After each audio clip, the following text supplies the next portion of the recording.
Tonight is one of those evenings that can usually start to ruin people's progress. We are heading off to a friend's house to celebrate Bonfire night over here, which is going to mean lots of good food, a few drinks and all that kind of good stuff. But we're not going to be skipping it. And we're also not going to be throwing our fitness goals down the drain either. So in today's video, I'll show you exactly how we handle situations like that in our 40s, and in my case closer to 50, how we use our tech to help us stay on track and keep us accountable, and the simple rules that we follow so that we can enjoy it and still wake up tomorrow feeling on track. So we've got a few simple rules for nights like this. Nothing fancy or anything like that, just nice simple stuff that actually works. And the first one is quite simply what we're doing now, movement. Build movement into your normal everyday. Now we're walking to our friend's house and we'll be walking back later on. That way we know we're getting in some additional steps in, right? Yep. So by doing that, that gives us an easy win. Now if you want to know how to work out how many steps per day you should be aiming for, and don't worry Zoe, it's not 10,000 steps. I mean, that's a good number to start with, but it's a bit of an arbitrary number.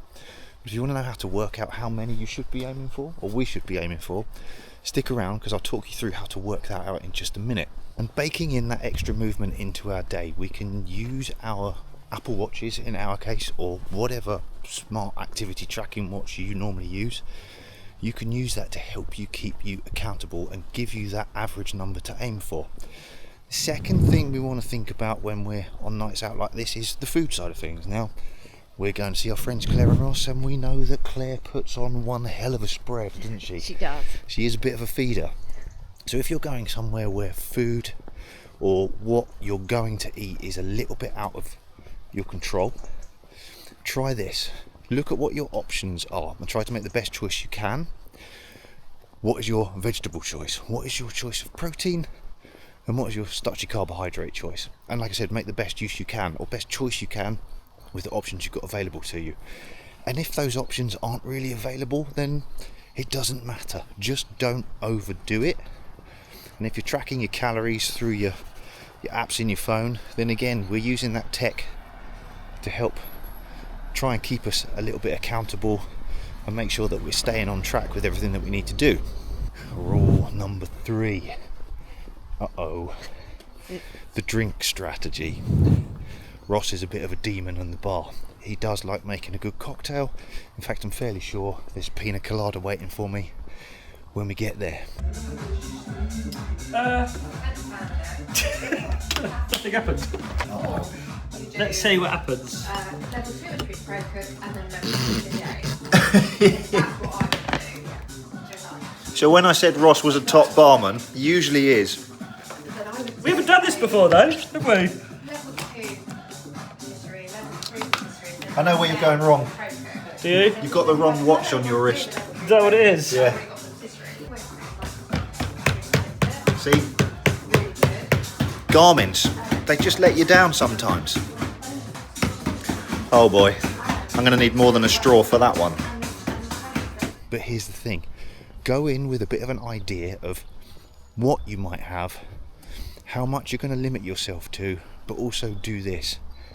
Have some water in between each drink so that you're not just needlessly slamming a load of booze and dehydrating yourself so that you feel properly rough the next morning. And again, all these nutrition apps and your fitness tracking apps and stuff like that, and the one that I write my training programs through, you can also track the amount of water that you're putting in and how much water should we be drinking. Zoe, do you know how much water you should drink every day? No. Do you know how to work out how much you should be drinking every day? Yeah, it's to do with your weight. It's correct, it is to do with your weight. Now over here in the UK, the NHS guidelines say you should drink 8 glasses of water a day.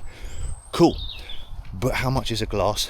And does that apply to me, 85 kilos, or to Zoe, who isn't 85 kilos? Notice how I avoided saying Zoe's weight then. Well, it's really simple. How much water should you drink? You can work it out using this method. It is your current body weight in kilograms, and you multiply that by 0.033, and that will give you an amount in litres. Did you know that? No. Sort of, did. Little bit.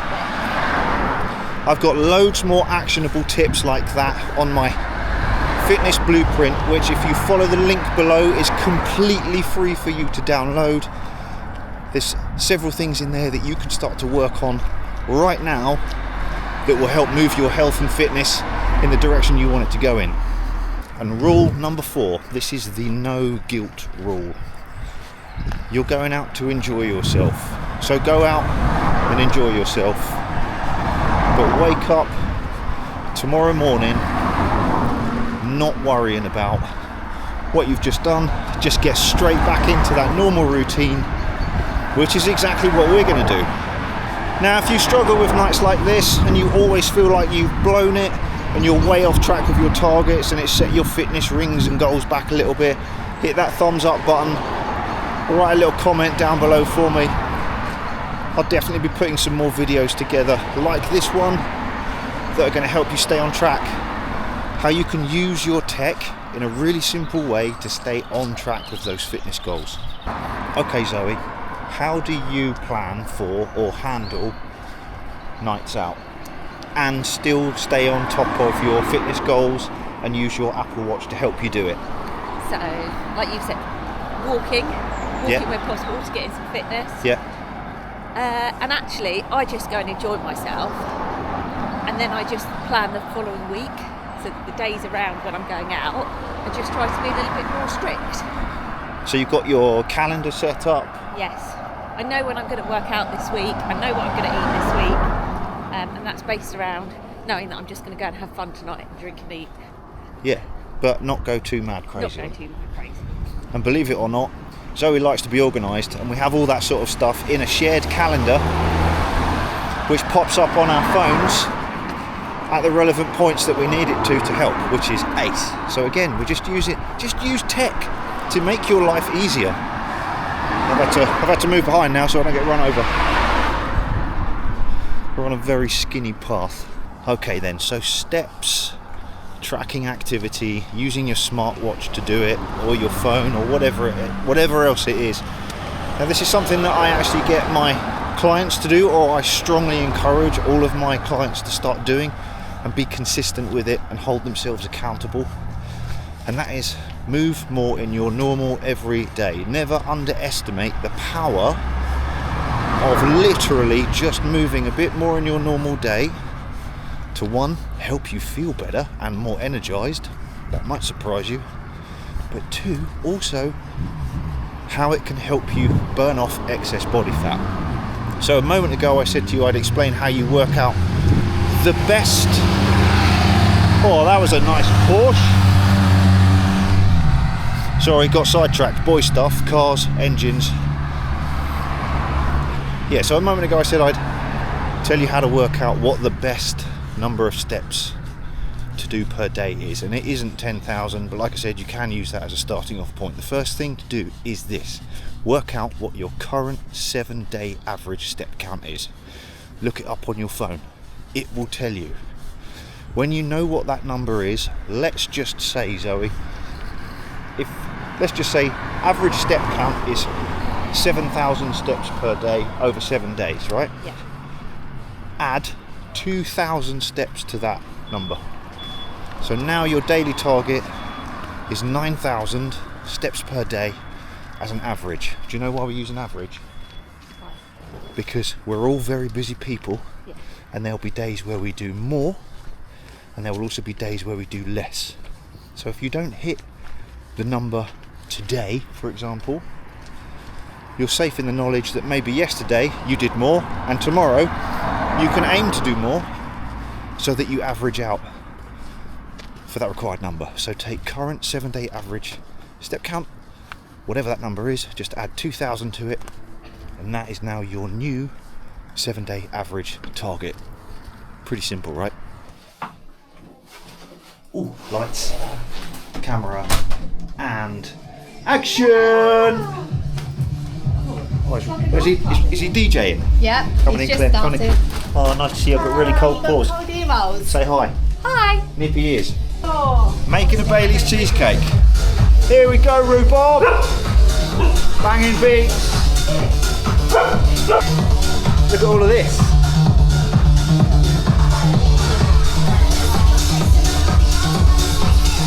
Yeah, see, I told you it's a crazy spread at Claire and Ross's house. Okay, so it's food time, and this is where a lot of people will go completely off the rails. So this is what I try and do when I'm in this situation. Make the best choice I can with the options that are available to me. What's my vegetable choice?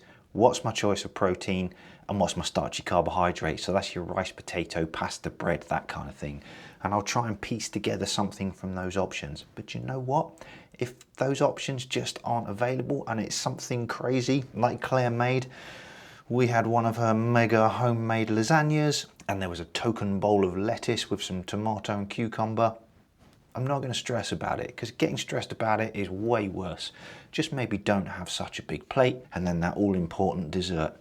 Oh man, she made one of her homemade cheesecakes, and this time it was a Bailey's cheesecake, and that thing was mega. Do you know what? I had 2 portions. I'm not afraid to admit it. Life's for living. Life is too short to not enjoy yourself and let your hair down every now and then. But for me, it doesn't matter, because the majority of my time, I'm consistent with my efforts, so I'm making better choices. So I'm not smashing lasagna and cheesecake every single day. It's an every now and then thing. On to the drink side of things, and like I said earlier on, I just try to intersperse any alcoholic drinks with a non-alcoholic drink, and in this case I went for water in between each one, and that set me up so that the next day I felt absolutely fine. The whole point of this is balance, not restriction. So I'm not saying to myself, Tim, you can't, well maybe I would have done if I'd gone a bit off the rails, but I'm not saying, Tim, no, you can't have a drink. Yeah, I want to have a drink, have some fun with my friends, balance it out. Try to make some good decisions. So look, let me know in the comments below, what's your go-to drink on a night like this? And do you think about how it affects your goals or not? I'd be interested to hear that. For me, I want to enjoy my life, but I still want to be fit and healthy. So if I'm going to let my hair down, I will, and I won't worry about it the next day. If I feel a bit rough, okay, I'll just write that day off and then I'll get straight back to it the following day. But if I feel fairly decent the day after, I'm straight back into that normal routine. So your go-to drink of choice, how do you handle it? So for me, nights like this are all part of staying consistent in the long term. So look, if your plan doesn't let you have fun with friends, it's not a plan, it's punishment. And no one sticks to punishment for very long. Well, at least no one I know. So the night's finished, everything's good. We're fortunate enough that we live close enough that we could walk there. So that meant we walked back. And for us, again, it's all about getting in as much movement into our normal day as possible. Think about daily activity as this. It's your body's way of burning off fuel without increasing hunger. So it's a good tool to use. So just get out there and get some movement in. We got plenty of steps in on that walk there and that walk back. I don't worry about counting macros or anything like that. There's no stressing, just have a bit of structure to it. Remember what I said right at the beginning, plan for it. It's that simple. Now, this is something that I teach with clients, both in person and remote. I've written a little ebook for you. It's called the 4-Step Fitness Blueprint. It's foundational things you can start to work on right now that will help to move the needle in the direction that you want it to go. And we've got some actionable tips in there, some simple rules that actually fit around normal life, especially like me, if you're starting to get a little bit older, 30s, 40s, pushing the 50s and beyond. You're busy work, you've got busy family life. We don't have lots of time to be in the gym. This is all good stuff. Check the link below. It is free for you to download right now, and if you're interested in some workout training programs, both that you can do from home and also from the gym, super simple but properly effective and well structured stuff, there's a link for those below. You can check those out, have a look, see if they're going to fit you. So if nights like this usually derail you, let me know in the comments below with what you struggle with, whether it's snacking or drinking or poor food choices or motivation the next day. And I'll build some videos that will help us around this so we can keep moving that needle in the right direction for us. Now, if you're new here and you're into your tech, your travel, and also trying to stay fit in the real world, hit that subscribe button because there's a lot more coming. All right, as ever, thanks for watching, and I will see you in the next one.